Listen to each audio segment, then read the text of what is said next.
الراجل ده بقى عمل حاجة غريبة جدا، جاب الكلب كده وقعد يلم في الفرو بتاعته أو الشعر بتاعه اللي بيقعد يقع، وبعد كده خد الشعر زي ما انتم شايفين كده، حطه في مكنة غزل وقعد يغزله كده بتاع القطن بتاع الخروف.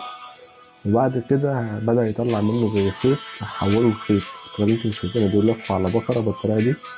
وبعد ما عمل كده هياخدهم بقى ويطهرهم، يحطهم في مادة كيميائية كده بتنضفهم من الميكروبات.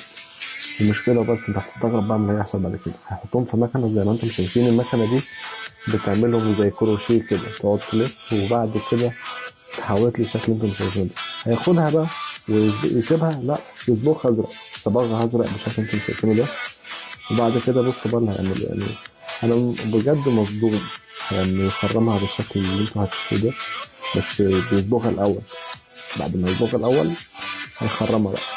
ولا مش هيخرمها؟ مش هيخرمها، لا خرمها. بصوا بعد كده بقى اللي هيحصل، انتوا بجد هتتصدموا من اللي هيحصل في الفيديو ده.